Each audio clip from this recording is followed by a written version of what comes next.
The bass drum pulsed like a failing, desperate heart against the drywall of the Henderson home. The rhythmic thumping was a physical assault vibrating through the floorboards and up into George Henderson's bare feet. It was 11:47 p.m. Too loud. Too late. The house next door, rented recently by strangers, had become an epicenter of chaotic sound. George pressed his ear to the wall. The sound didn't just vibrate. It felt like tiny aggressive needles in his eardrum. It carried the faint, sickly sweet smell of cheap beer and youth rebellion. Carol Henderson. George's wife stood perfectly still, her arms crossed tight across her chest, a thin line of controlled anger replacing her lips. They had tried diplomacy earlier. A polite knock, a strained neighborhood smile. The renters had ignored them. Their noise simply absorbed the Hendersons' civility and spit it back out, amplified and mocking. This was not a party. This was a declaration of war on quiet order. This was disrespect aimed directly at the sanctity of their American suburban life. They were helpless against the sheer volume of unruliness. The silence of the night was shattered. Carol Henderson snatched the white cordless phone. Her movements were sharp, almost violent. The device felt cold and solid in her hand. "That is it, George. They don't listen. They simply do not care," she said. She spoke not of the noise, but of a violation of decency. She saw arrogance in every distorted bass note. George nodded slowly, his face grim in the hallway shadows. "Call the non-emergency. 911 is too much," he said. "No, this is too much," Carol replied. Her voice was tight-thin. She punched 911, quickly, decisively. She was not asking for help. She was demanding consequence. Her tone when she spoke to the dispatcher was one of controlled indignation. She described the volume, the hour, the suspected alcohol. She omitted her previous failed attempts at civility. This was not about being neighborly. This was about justice, about setting a boundary in a world that felt increasingly lawless. She pictured the faces next door, young, entitled, reckless. They deserved this lesson. She hung up, a strange mixture of relief and cold superiority settling over her. The pulsing party music abruptly cut out. The sudden vacuum of silence was profound, instantly replacing the chaos. Then the inevitable sound sliced through the quiet, the growing rhythmic wail of a police siren. The blue and red lights arrived harsh and cold, strobing across the suburban street, painting the neighbor's lawn in stark, relentless flashes. The light seemed to strip the dignity from the scene. Officer Thomas Miller, a man of solid, imposing stature, emerged from the patrol car. He moved with a heavy, measured deliberateness. His uniform was an expression of unquestioned authority. The air, previously thick with the scent of beer, now carried a distinct metallic tang of fear. A crowd of teenagers spilled onto the porch, their youthful bravado instantly dissolving into wide-eyed terror and confusion. Miller's hand rested casually on his utility belt, a quiet, powerful promise of enforcement. For George and Carol Henderson, watching from the dark safety of their window, it was a moment of cold, undeniable vindication. Justice had arrived, imposing and stern. They felt a deep, slow sense of power restored. This was the moment of consequence. The noise was over. The judgment had been rendered. The police are here. The party is over. But who is the real target tonight? Do you believe the officers should show leniency or enforce the strict letter of the law? Comment your decision below before we continue. Officer Miller moved past the porch, his flashlight beam cutting a sharp, cold path through the chaotic darkness of the living room. The air was thick and humid, heavy with the cloying scent of cheap citrus vodka and a distinct sweet undercurrent of marijuana smoke. He demanded identification. His voice, usually a professional rumble, was now a low, gravelly command that brooked no argument. It commanded silence and compliance. His eyes, trained and clinical, immediately registered the infractions. Solo cups clearly containing alcohol were abandoned on every flat surface. He spotted a plastic baggie carelessly tucked under a cushion, containing dried herbs that were certainly not oregano. The initial noise complaint was already nullified. This was now a full-blown minor in possession incident. Miller felt a familiar, weary confirmation. The Hendersons, in their righteous indignation, had been correct. These were indeed lawless teenagers. Their arrogance was palpable, their disregard for neighborhood peace total. He radioed dispatch for backup, the static crackle sounding harsh in the sudden quiet of the house. He began meticulously cataloging the evidence. Every discarded bottle, every nervous glance, every feeble attempt to hide a can, all added weight to the scale of consequence. He was simply following procedure, and procedure demanded that justice be served to the guilty. The judgment had been confirmed. The scene was set for arrests. George and Carol Henderson stood pressed against the thin linen curtain of their bay window. They watched the blue and red light bathe Officer Miller's silhouette as he moved methodically inside the neighbor's home. A wave of cold, righteous satisfaction washed over George. He felt a profound sense of vindication. They had acted. They had maintained the order. "See, Carol, you give them an inch, they take a mile," George whispered, his voice low and firm. "They needed this lesson. We did the right thing protecting the value of this street." He mentally cataloged the various infractions, the noise violation, the suspected narcotics, the clear disdain for established rules. The young faces being questioned were precisely the kind of problem he had feared, entitled lazy and morally adrift. Carol nodded, her previous anger cooling into a rigid self-approval. She pictured the parents of these teenagers likely clueless, certainly absent. The burden of moral superiority settled heavily and comfortably around her, insulating her from any potential whisper of guilt. They were not merely citizens who made a complaint. They were the guardians of the neighborhood, the final line of defense against the vulgarity of youth. The sight of Miller's powerful presence, law and order personified, confirmed their decision. They had acted decisively, responsibly, and justly. This was not just about sleep. This was about the integrity of their American community. They stood there silent, self-satisfied, and utterly blind. A tall, anxious young man, wearing an expensive, wrinkled t-shirt, stepped forward. He tried to reclaim authority to control the scene. His hands moved nervously, attempting to articulate a defense. "Sir, it was just a few of us. We weren't trying to cause trouble," he pleaded, his voice cracking with the sudden metallic taste of fear. "Just blowing off a little steam. No one was driving. We weren't hurting anyone." Officer Miller's gaze was cold and utterly unimpressed. He flipped open his notepad. The pages were white and clean, ready to absorb the black ink of official consequence. "I smell marijuana," Miller stated flatly, his voice a low, hard rumble that cut through the remaining tension. "I see alcohol. I have a noise complaint that required 2 units. Excuses are not defense." His words carried the full, unyielding weight of the law. The young man's shoulders slumped. His bravado vanished, replaced by the sheer, overwhelming reality of police authority. The excuses offered by the group were weak, fragmented, and quickly silenced. They spoke of a right to party, a right to youth, a right that Miller saw as a blatant disregard for community order.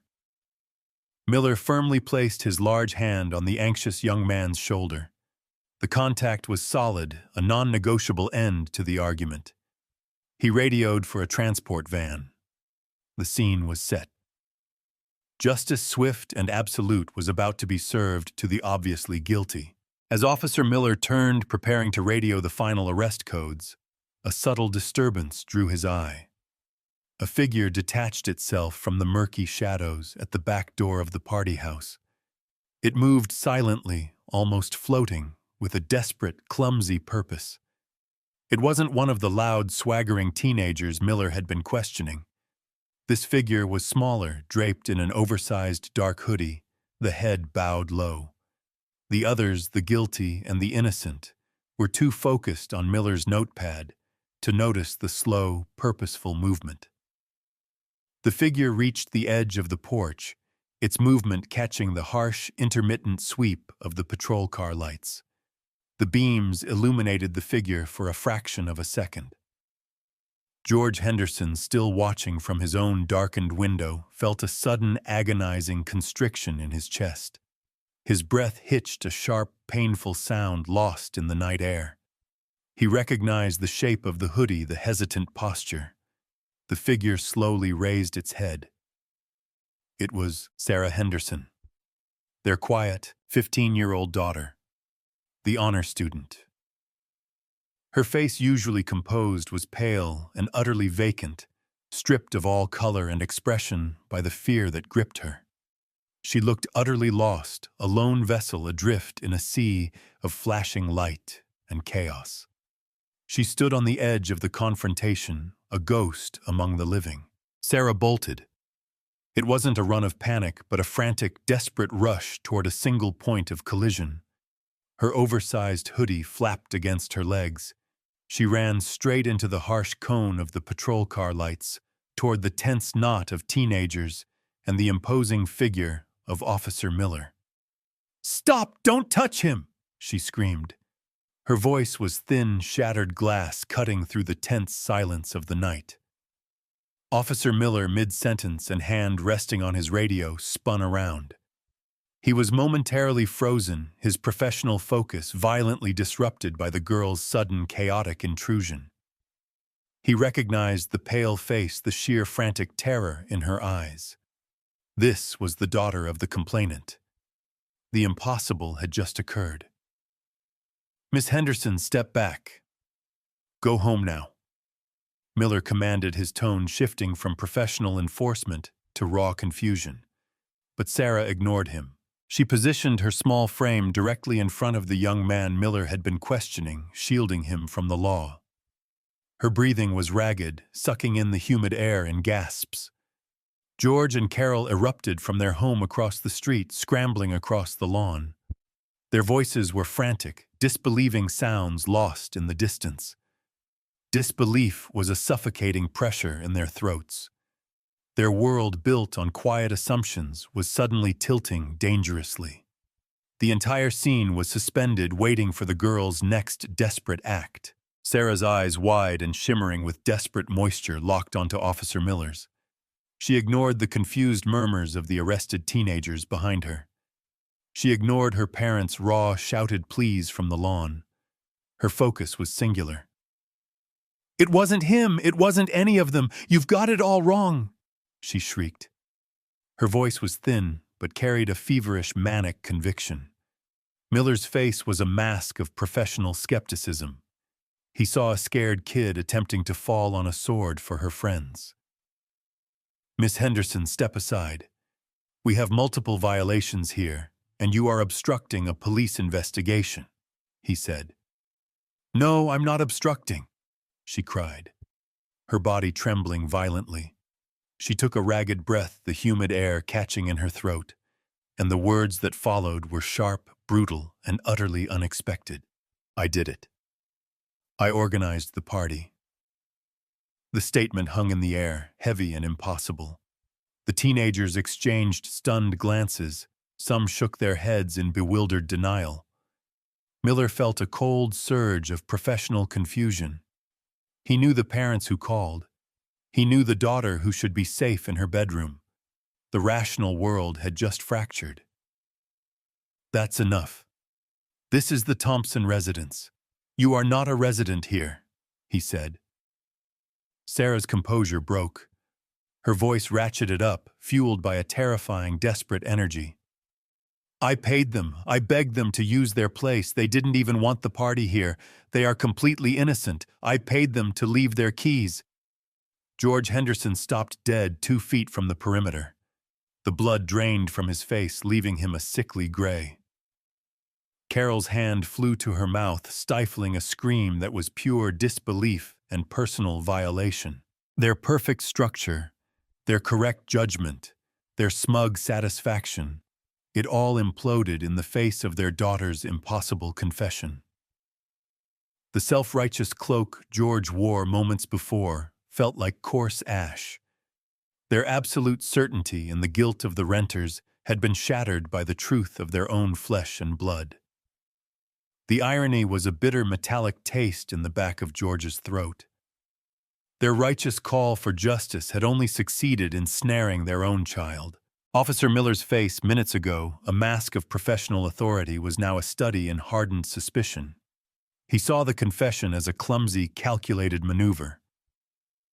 "That's enough, Miss Henderson. You're trying to cover for these kids," Miller stated flatly. His voice was low-laced with cold impatience. "That is a serious offense.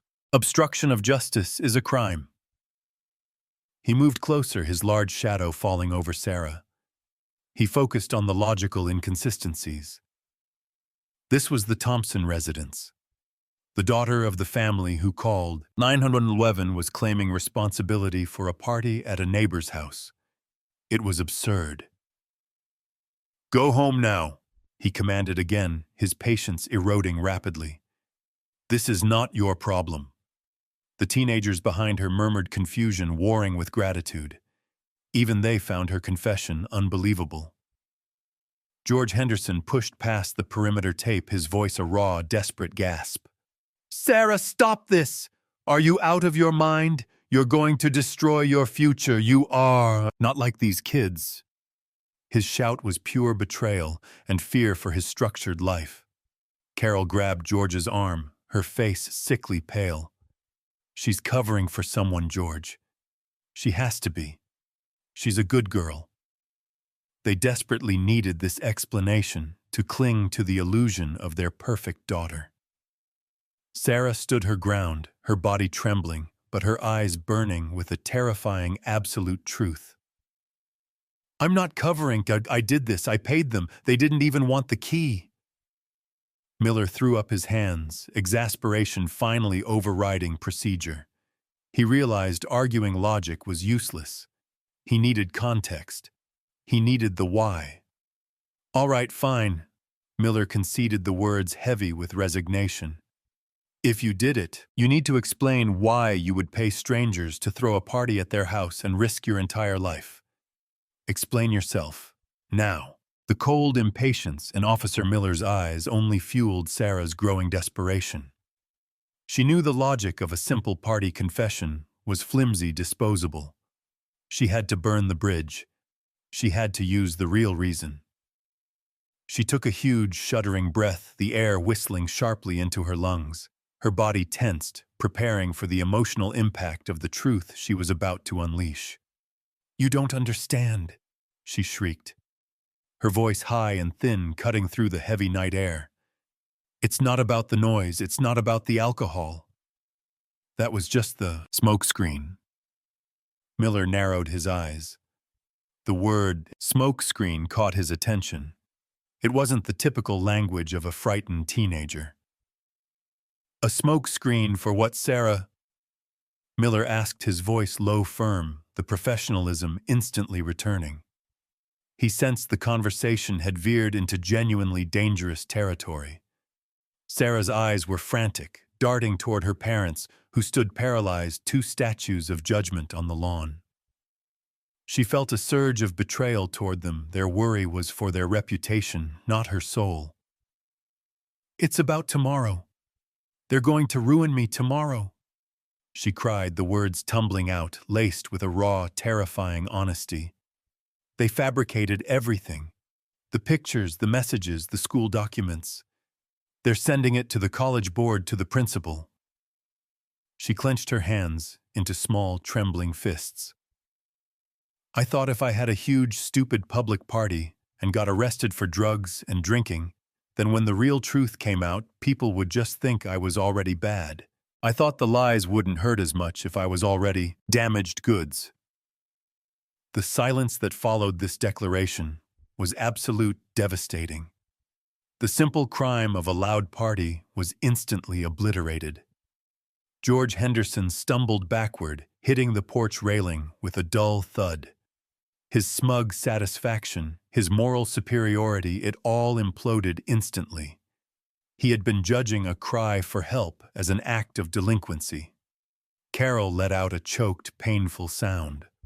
Her daughter had been planning her own self-immolation as a defense mechanism. Officer Miller looked past the solo cups and the police lights. He saw a frightened, desperate girl who had been pushed so far into the corner that she viewed arrest as a form of protection. His initial suspicion instantly dissolved into a cold, hard sense of predatory injustice. The truth, ugly, digital, and deeply painful, had just been confirmed. The party was irrelevant. The true story was a digital assault, a calculated act of character assassination against an innocent child. The noise had been a desperate flare sent up into the dark. Miller felt a surge of professional resolve. The focus had irrevocably shifted. Officer Miller's mind was racing, pivoting violently away from the script of a routine noise complaint. He saw the desperate truth in Sarah's eyes, a truth far more urgent than alcohol or a citation. He needed control. He needed isolation. He placed a firm yet surprisingly gentle hand on Sarah's shaking shoulder. "We're done out here. You are coming with me, and we are going to talk," he said. He ignored the raw, frantic shouts of George and Carol who were trying to surge past the caution tape. "Stay back, folks. She is not under arrest. But I need a clear head to sort this. Do not interfere," he commanded. He guided Sarah toward the black and white patrol car. The air was thick with the hum of static electricity from the radio and the cold, metallic scent of the vehicle's interior. Sarah climbed into the caged back seat, her body slumped and small beneath the oversized hoodie. Miller followed, settling into the driver's seat, his large frame suddenly radiating quiet, focused patience. He switched off the engine, plunging the front seat into shadow, leaving only the sporadic flash of the exterior lights to cut through the darkness. "Okay, Sarah. The noise, the party, it's over. It's irrelevant now," Miller said, his voice dropping to a low, non-threatening register. "I need you to tell me everything. Slow down. Take a breath." Sarah's breath hitched. She squeezed her eyes shut, fighting against a wave of suffocating shame and terror. The proximity of Miller, the sheer weight of his authority, concentrated in the small space, was intimidating. She was alone with the one person she had deliberately tried to deceive.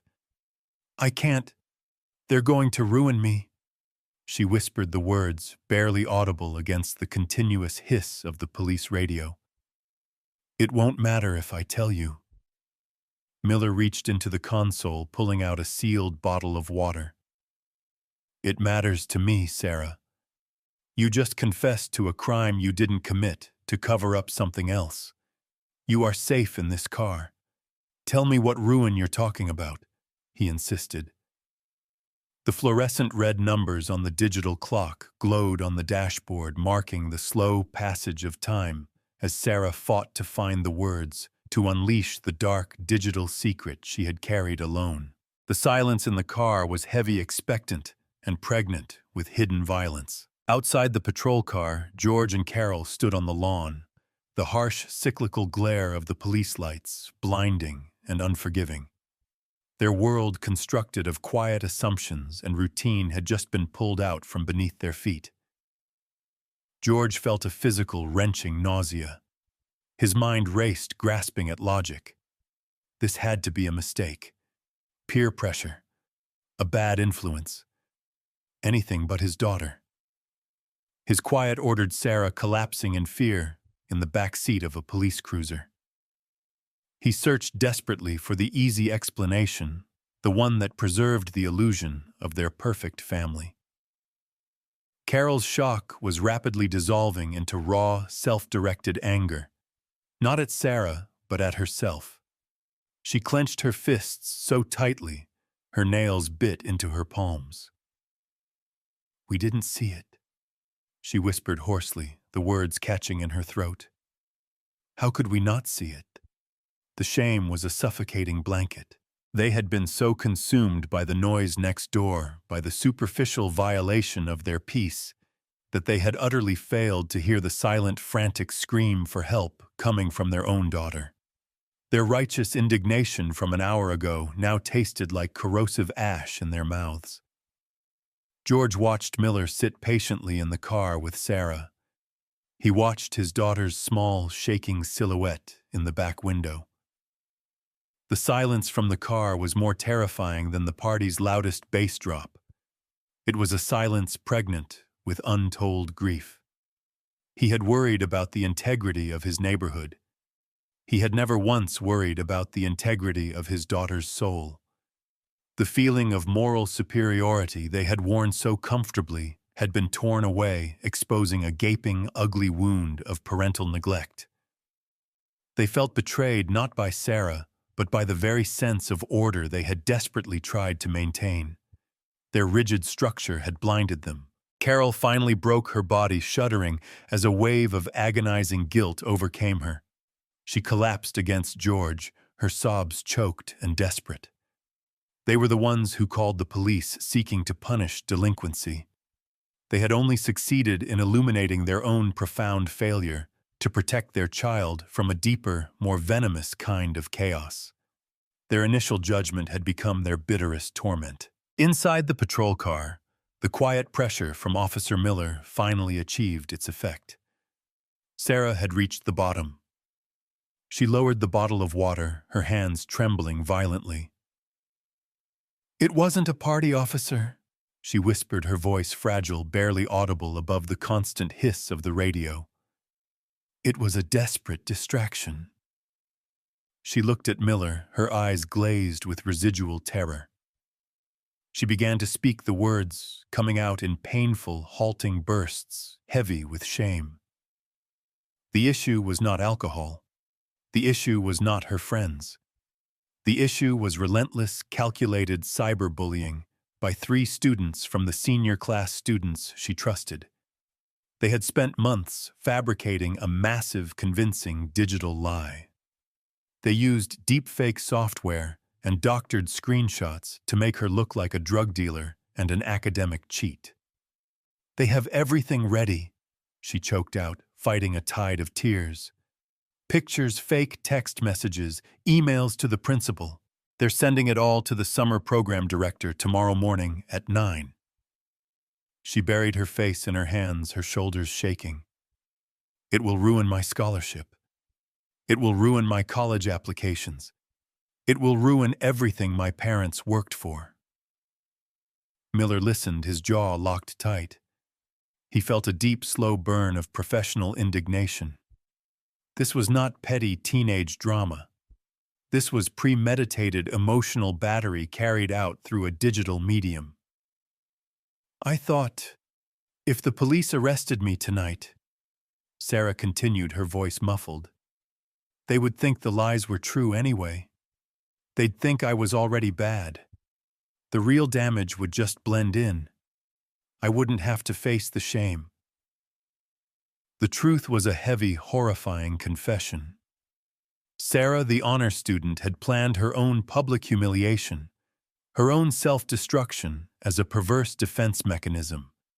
She had been screaming for help, but her scream had manifested as noise, the one thing her parents were guaranteed to report. Miller glanced back at the Henderson home. He realized the full, brutal irony of the situation.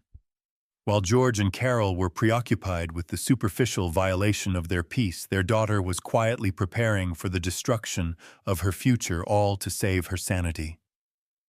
The party was a sacrifice, a desperate flare into the suburban darkness.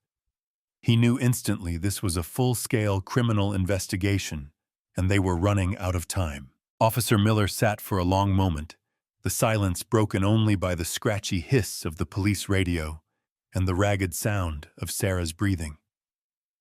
He processed the horrifying calculated desperation in her plan. She had used a criminal act to mask a profound cry for help. He reached for the patrol car's central terminal, the small screen glowing bright blue in the confines of the vehicle. He accessed the neighborhood's call log for the past month, cross-referencing the Henderson address. The data scrolled quickly. Noise complaints, suspicious vehicles, petty disputes. Then the anomaly. 3 times in the last 10 days, the system flagged a sequence of calls originating from a blocked number near the Henderson residence. The calls were brief, lasting only seconds, often hung up just as a dispatcher answered. They were categorized as accidental or prank calls. Miller felt a cold prickle of realization crawl up his neck. He zoomed in on the timestamps: 2:15 a.m., 3:07 a.m., 1:40 a.m., 1. These were not pranks. These were the times when the digital harassment would have been at its most intense, its most isolating. He looked at Sarah, who was staring fixedly at the mesh partition. "Sarah, did you call 911 this week?" Late at night, her small, slumped body jerked. She looked terrified, as if he had uncovered another deeper secret. No. I mean, my phone just... Sometimes it dials when I'm under the blankets." "It was an accident," she whispered. Miller shook his head slowly. "No, it wasn't an accident. You were reaching out. You dialed hoping anyone would answer before you lost the courage." He spoke the truth of her isolation aloud. She had been reaching for the only lifeline she could find, but fear had always forced her hand away from the receiver. The system had dismissed her true, desperate calls as noise. He continued scrolling through the log. He found calls made directly to the Henderson landline dismissed by George and Carol. Suspicious hang-ups. Telemarketers. They had seen their daughter's phone number, but never considered it anything more than an unnecessary interruption to their structured evening. The irony of the situation tightened around Miller's chest. The Hendersons had spent their energy complaining about the noise of strangers, while the silent, true cry of their own daughter had been filtered out, ignored, or classified as a technical error. They had been deaf to the only sound that truly mattered. Sarah's silence in the car confirmed the terrible sequence of events. She hadn't even had the strength to leave a voicemail. She was trying to send a flare from inside the house, but the walls of their perfect life were too thick. Miller felt a deep surge of professional shame for the system and personal rage at the parents. The true tragedy wasn't the party. It was the chain of missed connections and failed parental vigilance that had forced a child to choose self-destruction as a desperate form of self-defense. He placed his hand on the armrest, his knuckles white. "We are going to make this right, Sarah. Every single call you tried to make, every message you tried to send, we're going to use it," he promised. The darkness of the car suddenly felt less confining, filled with the cold, focused heat of resolve. The weight of Officer Miller's steady, unjudging gaze was the final pressure Sarah needed. She slowly reached inside the pocket of her oversized hoodie, pulling out her smartphone. The device felt cold and heavy in her trembling hand.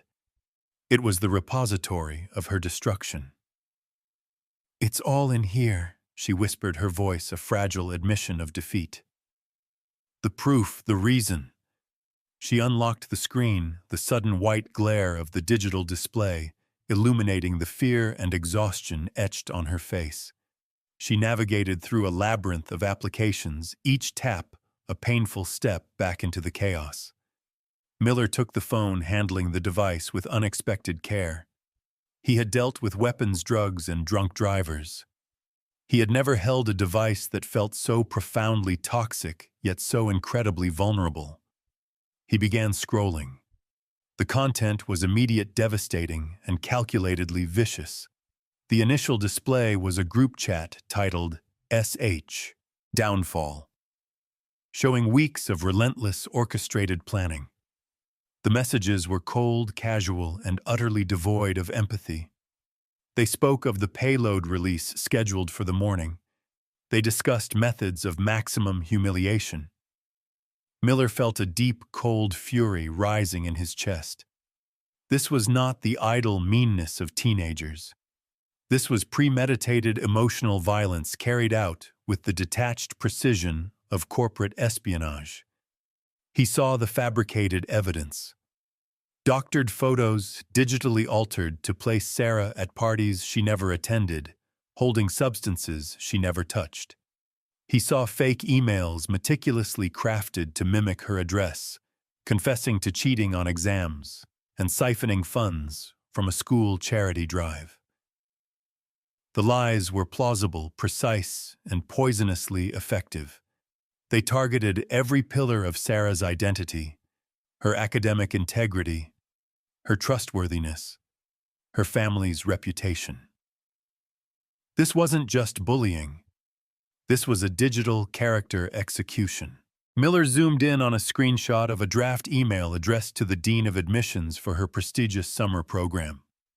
The subject line read, "Regarding Sarah Henderson's deceptive conduct." The text was a detailed, fabricated confession that would guarantee the destruction of her college future.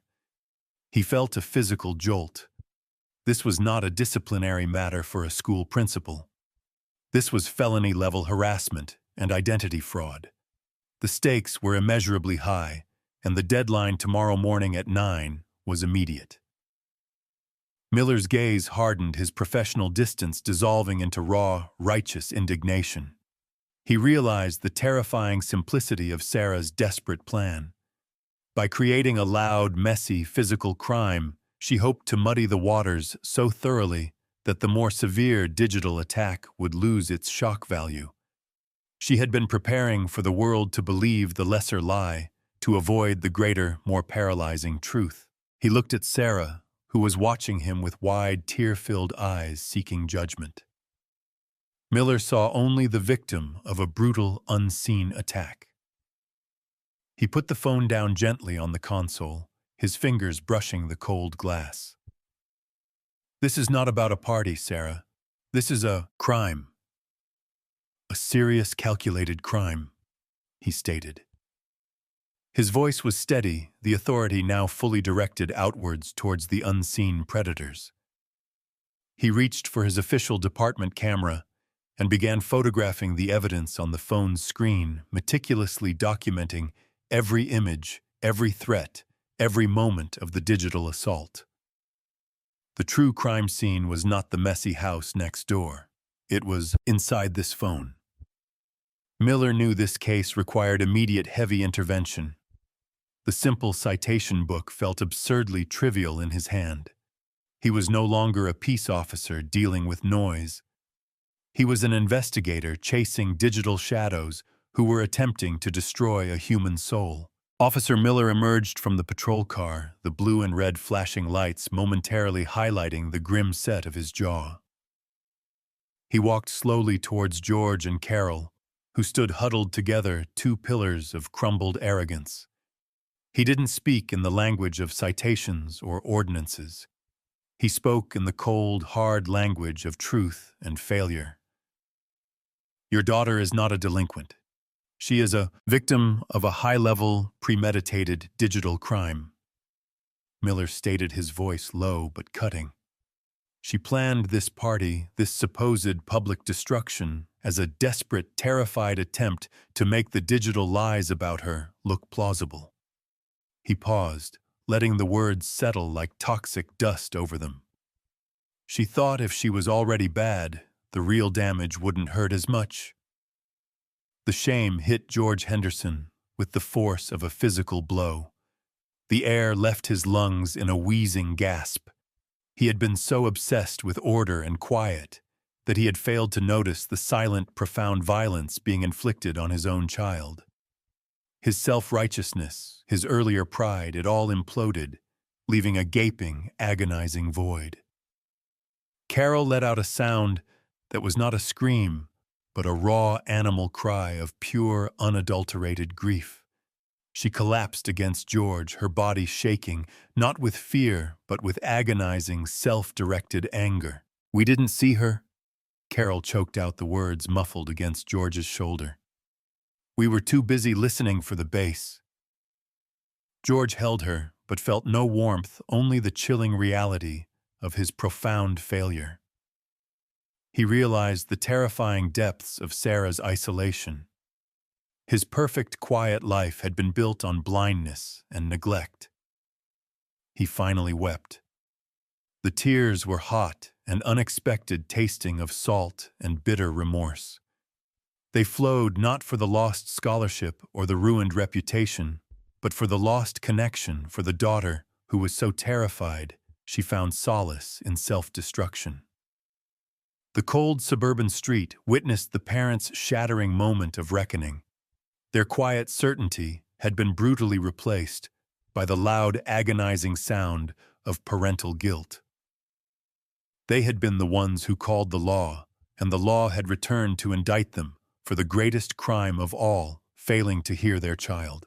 Their world was finally broken, and the only hope was to start rebuilding one agonizing sob at a time. Officer Miller stepped away from the weeping Hendersons.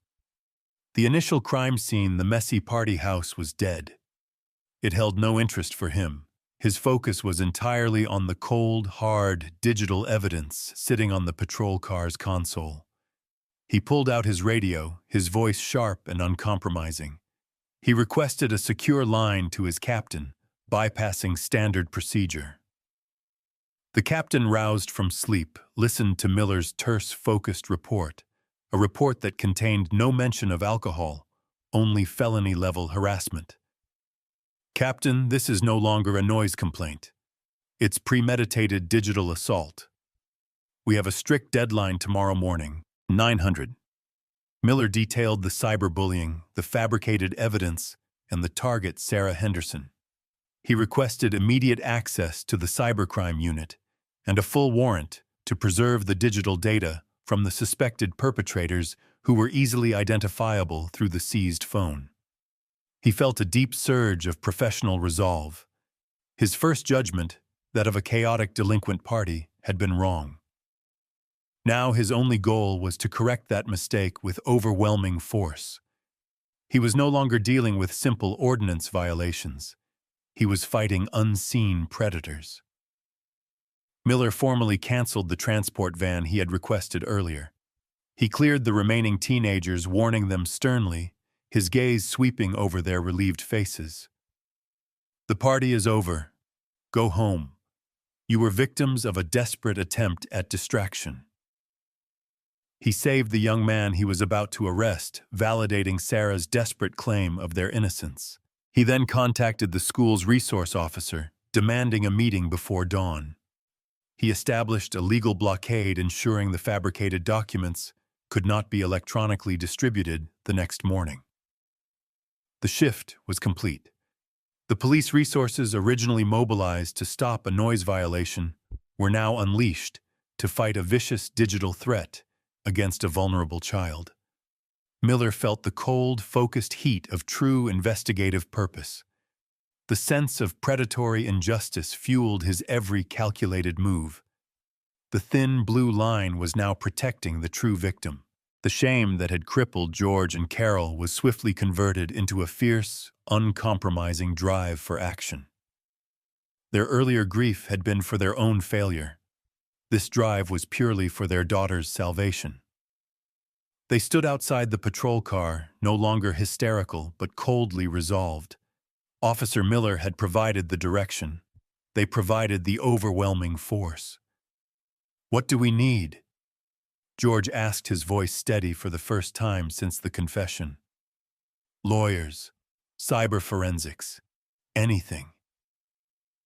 Carol was already on her phone contacting their family attorney, her voice tight with a newfound terrifying clarity. She skipped the pleasantries, stating only the facts. "My daughter is under a criminal digital attack. We need you now."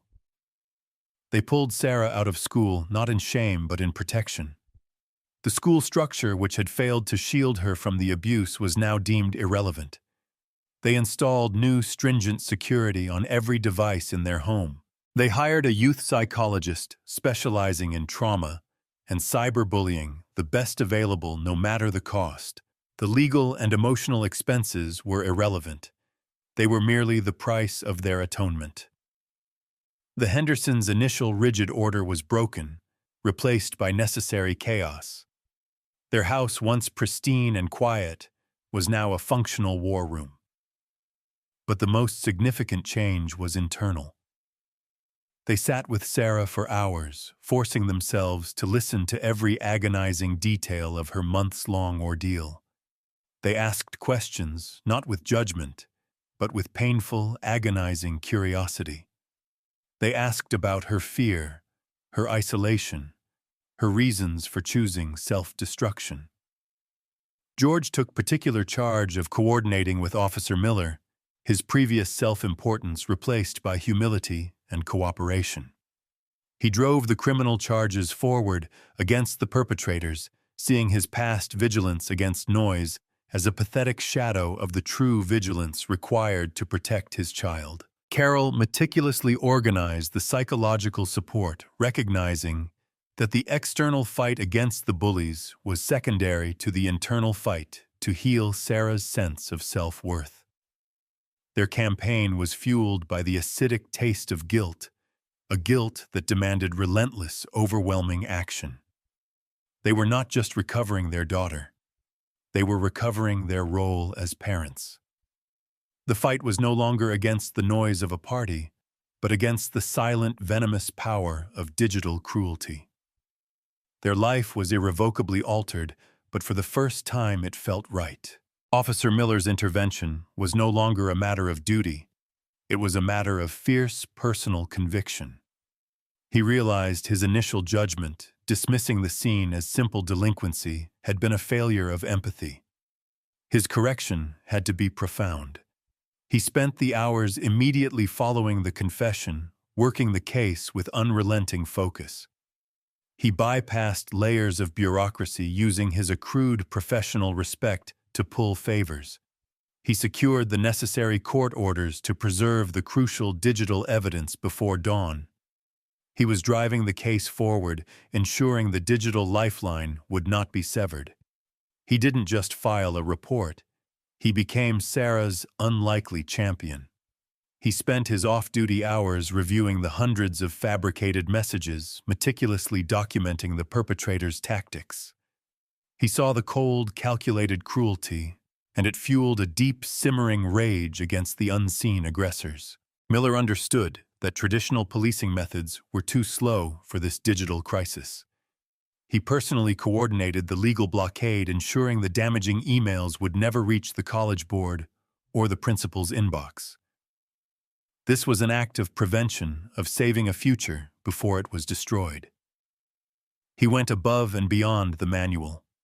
He connected the Hendersons with a specialized trauma liaison within the force, a resource usually reserved for severe domestic cases. He spoke with the young man he was about to arrest at the party, clearing his name entirely and acknowledging the young man's small, brave attempt to shield Sarah. Miller demonstrated the rare, difficult courage of admission. "I got it wrong tonight," Miller told his captain simply. "I saw the beer and missed the fear. That won't happen again." His efforts demonstrated the ideal of policing an institution capable of humanity, quick correction, and focused protection. He saw Sarah not as a case file, but as a terrified, intelligent child failed by the system and by her own parents. He worked to heal the breach of trust she felt toward authority, showing her that the thin blue line could in fact be a shield. His actions transformed him from a rigid enforcer to a figure of redemption. He proved that true justice sometimes requires putting down the citation book and picking up the mantle of fierce compassion. The confrontation was staged not on a battlefield, but in the sterile, cold neutrality of the district attorney's office. It was a war waged with screenshots and legal statutes. Sarah, seated between the unwavering presence of Officer Miller and her fierce new legal counsel came with the residue of terror still clinging to her. But it was now mixed with a hard core of resolve. She was no longer a victim. She was a witness. The three students the perpetrators walked in their faces, initially etched with arrogance and calculated innocence. They were accompanied by their own small, high-priced attorney, confident in the anonymity of the digital realm. But anonymity was gone. Officer Miller took the lead. He didn't shout. He didn't accuse. He simply displayed the evidence projected onto a large, unforgiving screen. He presented the group chat SH Downfall, detailing their months of plotting. He displayed the fabricated emails, the deepfake images, the precise timestamps of their felony-level activity. The silence in the room was crushing, absolute.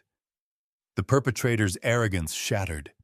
The cold, clinical detail of the evidence was undeniable. Their attorney's face went pale, realizing the case had moved far beyond simple teenage drama into serious criminal territory. Their digital world had been meticulously dissected and exposed. Miller pointed to the dates of the attacks, then overlaid them with the 911 call logs showing Sarah's desperate failed attempts to reach out. He linked their digital cruelty directly to Sarah's resulting despair. This, Miller stated, his voice a low, gravelly current of cold, professional rage, is not bullying. This is premeditated character destruction. It ends now.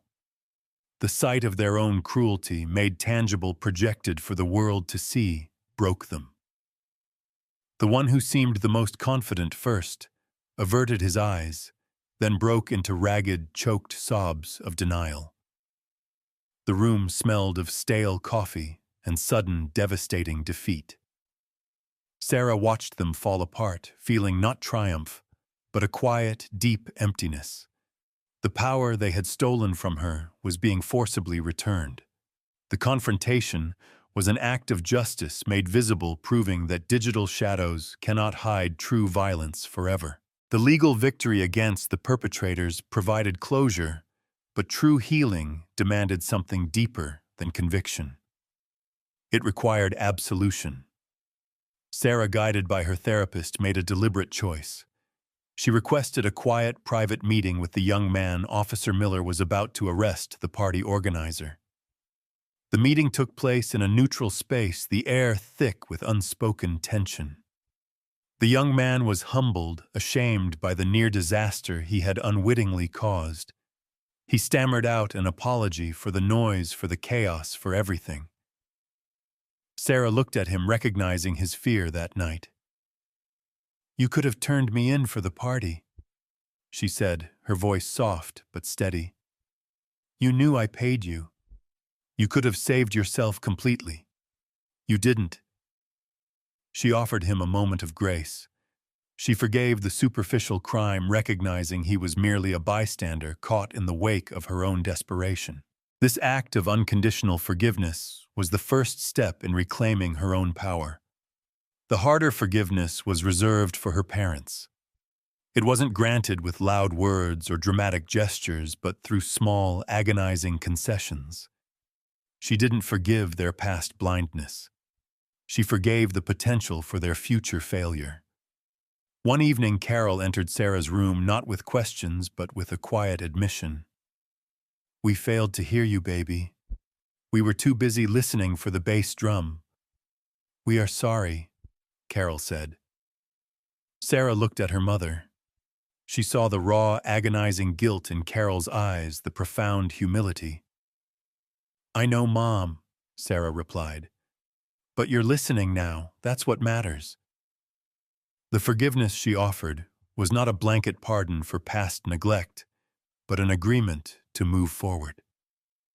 It was a recognition that her parents' pain was real, their repentance genuine. This was the catalyst for their family's healing. This difficult internal absolution allowed Sarah to let go of the toxic shame she had carried. Her willingness to see the humanity in the flaws of others, from the confused party organizer to her blindly self-satisfied parents transformed her.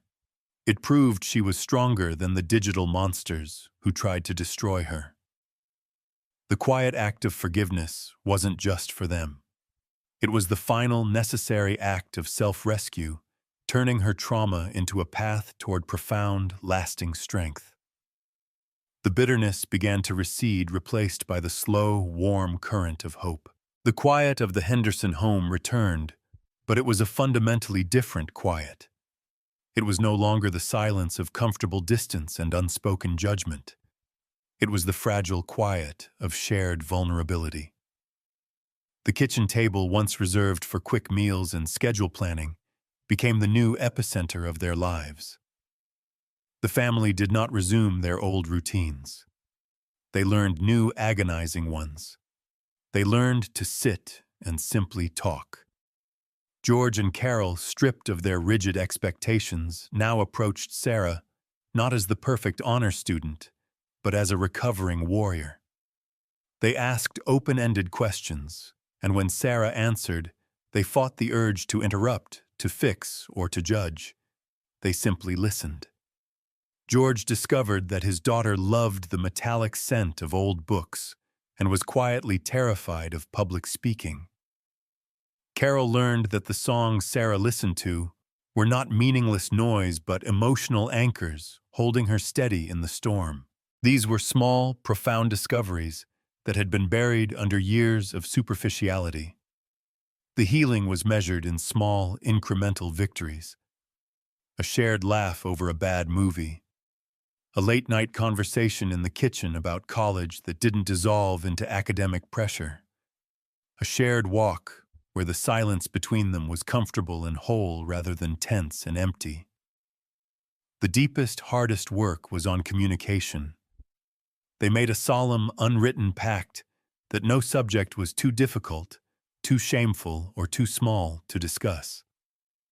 George stopped leaving notes about chores and started leaving notes about his pride and love.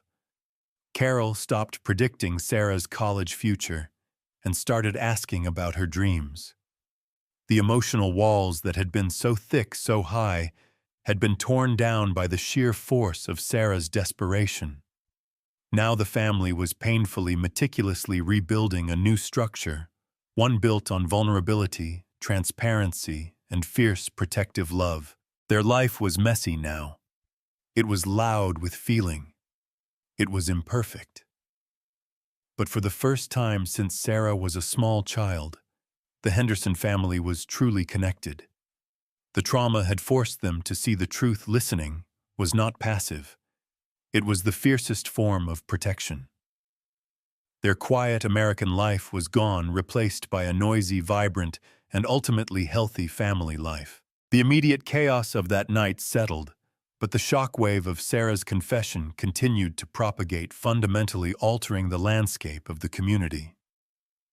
The three perpetrators faced severe consequences.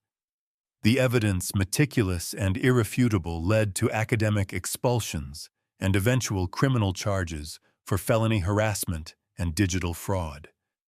Their calculated cruelty finally met a cold, unyielding wall of consequence. The local school system, exposed for its systemic failure to address the silent digital violence, was forced into a massive overhaul.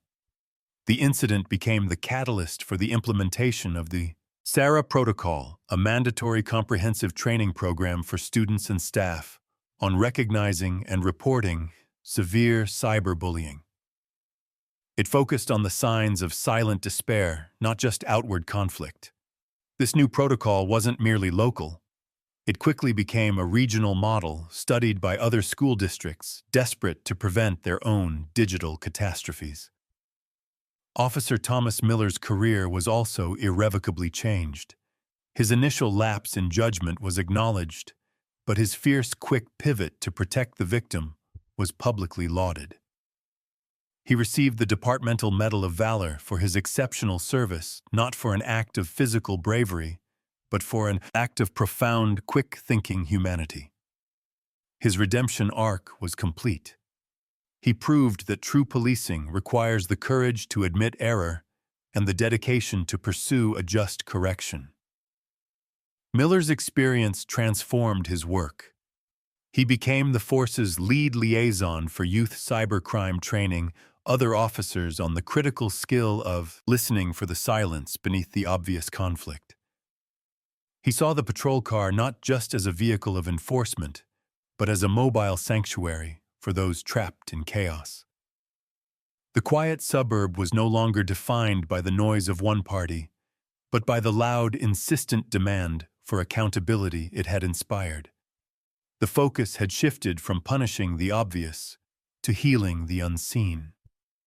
The consequences were not merely punitive, they were structural, ensuring that future calls for help would not be mistaken for noise. The ripple of change extended beyond the Henderson home and the police department, reaching the other quiet, insulated houses on the street. The neighbors who had nodded in agreement when George and Carol made the initial call, who had felt their own sense of righteous indignation over the noise pollution, now felt a cold, uneasy shift in their perception. They learned the truth piece by agonizing piece. The noise they complained about was not just youthful recklessness. It was a desperate, failed cry for help. Mrs. Olson, 3 doors down, who specialized in observing her neighbors' faults, felt a surge of personal shame. She realized she had seen the police lights that night and felt vindicated, celebrating the punishment of delinquency. She had missed the trauma unfolding right next to her. George and Carol, in their newfound commitment to transparency and community care, hosted a neighborhood meeting. It wasn't an apology for their call, but a quiet, powerful testimony. George spoke, his voice steady but heavy with earned wisdom. We were listening for the bass drum. We were listening for the noise of strangers. And because of that, we were deaf to the silent, devastating scream coming from inside our own walls, he told them. The room was heavy with unspoken guilt. The neighbors saw their own reflections in George and Carol, people prioritizing superficial order over human connection. The lesson was brutal. The greatest dangers often do not announce themselves with loud music or flashing lights. They fester in silence, shielded by polite distance and hasty judgment. The street changed. Neighbors began to look at each other differently. The quick, easy judgment that once fueled neighborhood gossip was replaced by cautious curiosity and active questioning. They learned to ask, what is the noise masking? What silence are we failing to hear? This shift was the slow, quiet birth of true community. It was the understanding that vigilance meant not just protecting property values from noise, but protecting the human soul from isolation and despair. The community was no longer insulated. It was interconnected, bound by the painful knowledge of how close they all came to witnessing a tragedy simply because they judged too quickly and listened too narrowly. The street, once a place of silent, critical observation, slowly became a place of genuine, difficult compassion. Months had passed. The memory of the flashing lights and the blaring music had faded, replaced by the slow, quiet work of healing. The criminal case against the perpetrators was moving through the courts, and Sarah was thriving.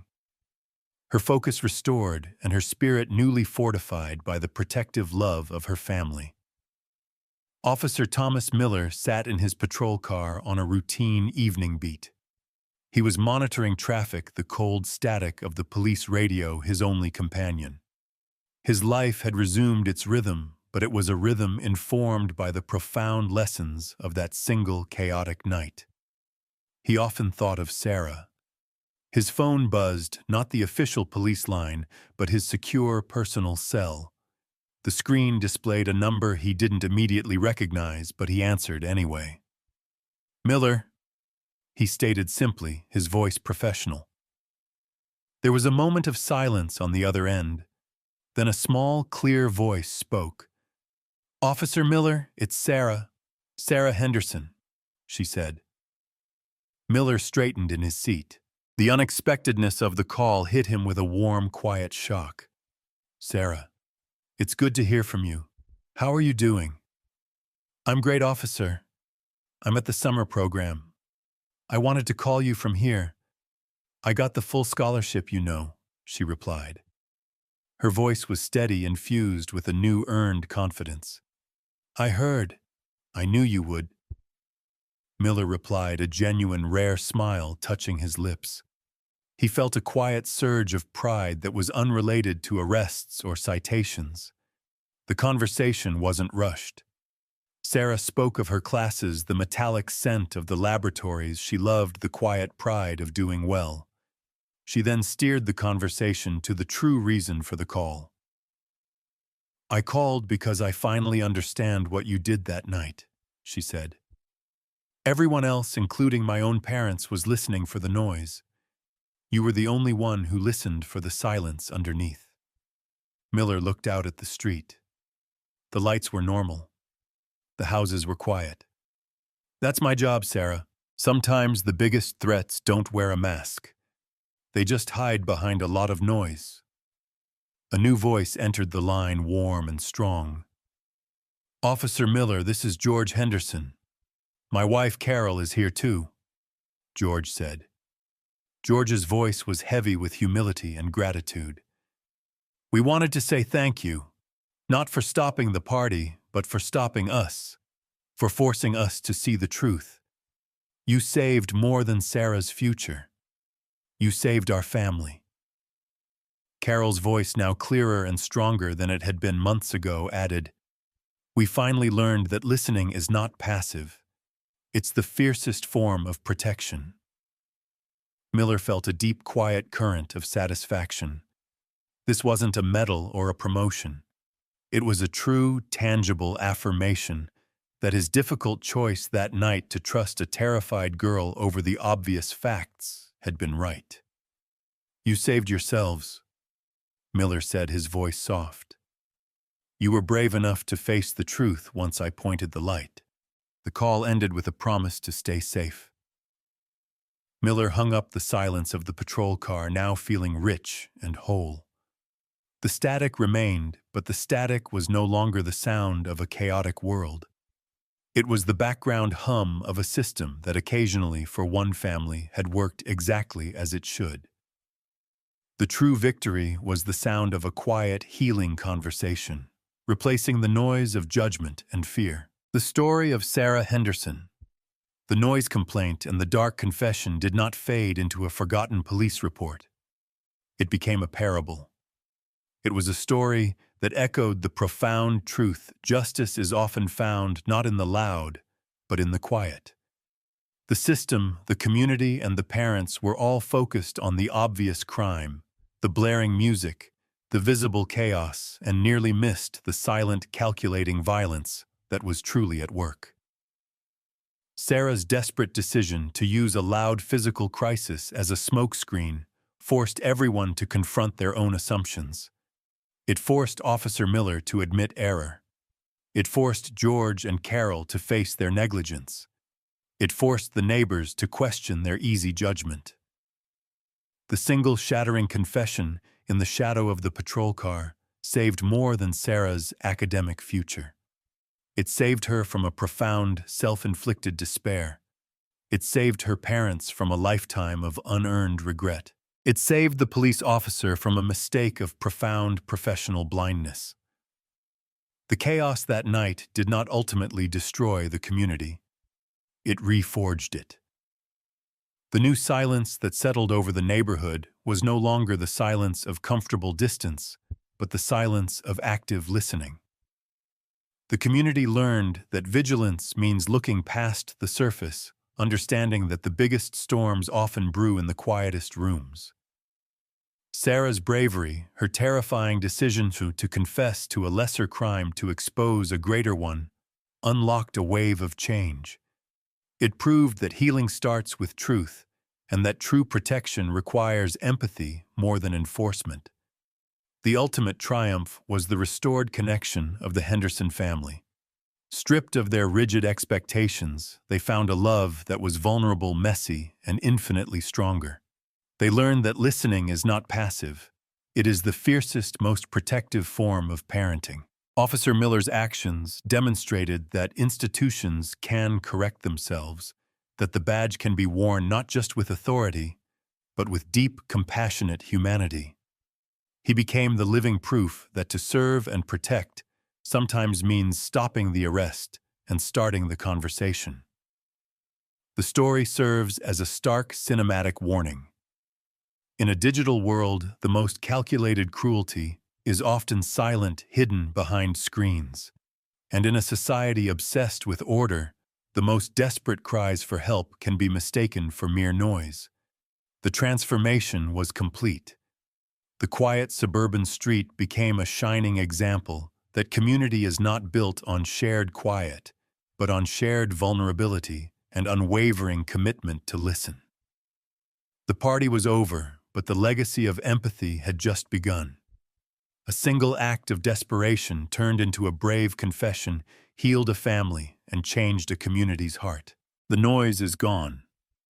The chaos has settled. But the echo of Sarah's confession remains. This story, born from a simple call to the police, asks a vital question of all of us. Are we listening for the truth, or are we just listening for the noise? The Hendersons thought they were vigilant, focused on the immediate tangible problem. They learned that vigilance means looking past the surface, recognizing that the deepest violence often hides in the most silent places. They learned that listening is not a passive act. It is the fiercest form of protection we can offer. Officer Miller showed us that empathy must precede enforcement. He had the courage to put down the citation book and pick up the mantle of compassionate inquiry. His choice, made in a split second, saved a future and redefined his duty. The transformation in this community began not with a government program, but with a terrifying moment of honest vulnerability. It proves that true systemic change often starts with a single act of courage, a refusal to remain silent, even when self-destruction feels like the only option. We all live on a street where hidden battles are fought. We all have walls that prevent us from hearing the silent screams. The digital chaos is real and it preys on isolation. The ultimate lesson is clear. Community is built not on shared quiet, but on shared responsibility to look after one another. If this story resonated with you, and if you believe that courage starts with a commitment to listen, please hit the like button below. Your engagement helps this message of empathy and accountability reach more people. And don't miss future true stories of profound transformation and unexpected heroes. Click subscribe and join our community dedicated to examining the unseen crises in modern life. Finally, we want to hear from you. The Hendersons struggled with the difference between hearing and truly listening. What is the biggest difference between those two actions, and what is one silent cry for help you almost missed in your own life? Share your thoughts and reflections in the comments below. Let's start a conversation about active listening.